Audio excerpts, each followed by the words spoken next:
안녕하세요. 달빛 아래 도담도담 속삭여주는 도담이입니다. 우리의 옛 이야기 시작하겠습니다. 옛날 한옛날에 가난하지만 홀어머니를 지극정성으로 모시는 한 총각이 살고 있었다. 어머니, 오늘은 고깃국을 준비했습니다. 입에 맞으십니까? 아무렴 맞다마다 매일 이렇게 좋은 찬을 구하느라 네가 힘이 들겠구나. 나도 너처럼 죽 한 그릇이면 된다. 열심히 농사지어 마련한 것이니 걱정 마시고 마음껏 드세요. 어머니가 건강하셔야 저도 편한 마음으로 일을 할 수가 있지 않겠습니까? 그나저나 나만 챙길 게 아니라 장가를 가야 할 텐데 예쁜 색시도 없고 토끼 같은 자식들도 낳고 그렇게 재미있게 살아야지.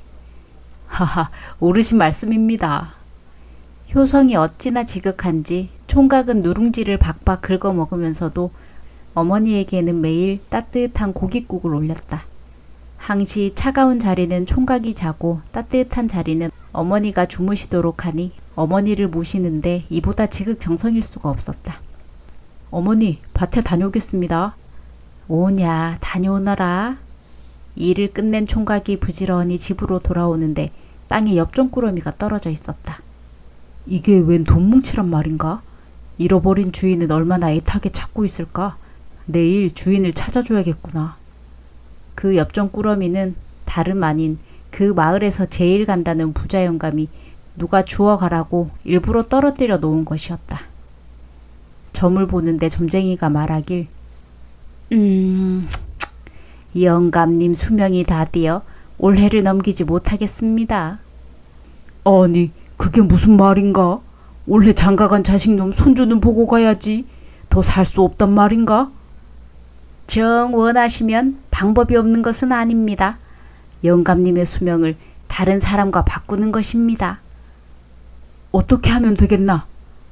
물건에 영감님의 남은 목숨을 새겨놓고 그 물건을 가져가는 사람의 목숨과 바꾸면 됩니다. 그래? 그럼 당장 하세. 다른 사람이 물건을 가져가려면 값 나가는 것이어야 하니 엽전꾸러미를 마련하시면 됩니다. 자기 목숨이 줄어드는 줄도 모르고 엽전꾸러미를 들고 집으로 돌아온 총각은 엽전을 장롱에 넣어놓고 어머니 밥을 해드리고 이부자리 펴드리느라 바빴다.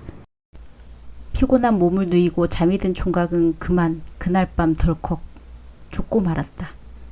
총각이 저승사자를 따라 저승길을 가는데 얼마나 먼지 산도 넘고 물도 건너고 며칠을 가도 끝이 없었다. 그렇게 가다 보니 앞에 웬 처녀가 하얀 옷을 정갈하게 차려입고 가는데 어찌나 고운지 총각은 말을 건넸다.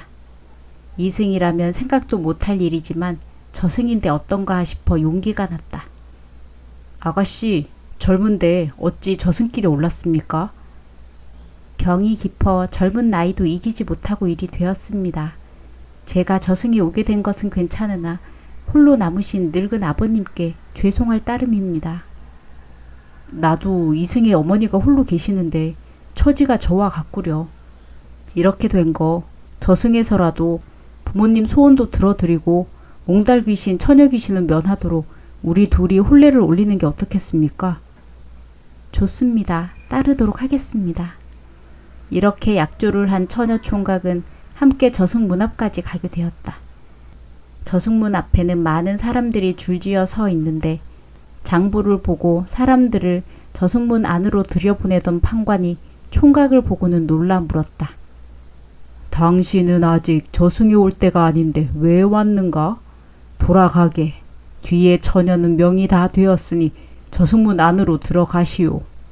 아니 판관님, 뒤에선 여인과 저는 저승길을 오며 혼인을 약조하였는데 저만 돌아가라 하시면 어찌합니까? 종혼자를 두고 혼자 갈 수는 없습니다. 저승이든 이승이든 둘이 함께 가게 해 주십시오. 이걸 어쩐다. 명이 다 하지 않은 너를 데려온 잘못도 있으니 너와 처녀를 함께 이승으로 보내주겠다. 두고 온 홀아버지 홀어머니를 잘 모시다가 명이 다 되면 같이 오너라. 감사합니다.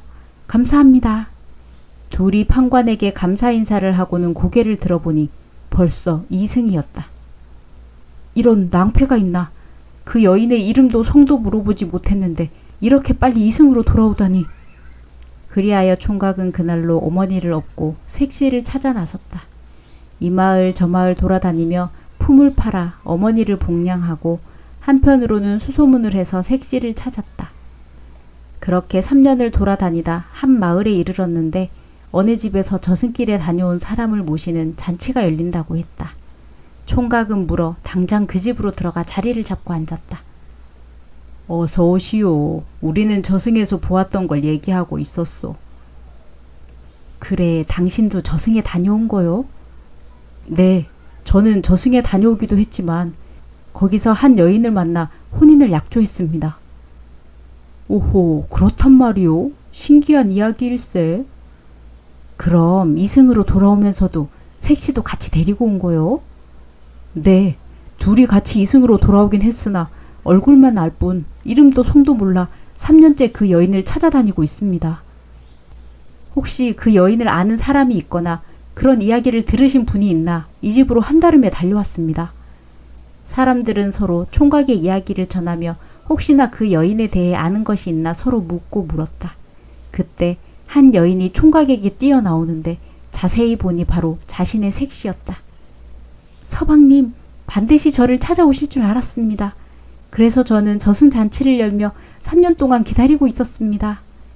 둘은 얼싸안고 기쁨의 눈물을 흘렸다. 이렇게 해서 두 사람은 다시 만나 저승에서의 약조를 이승에서도 지키게 되었다. 부지런하고 다정한 총각과 마음이 너그럽고 정갈한 처녀는 어머니 아버지를 모시고 토끼 같은 자식들을 낳아 행복하게 살다가 100살이 되어 한날 한시에 죽었다고 한다.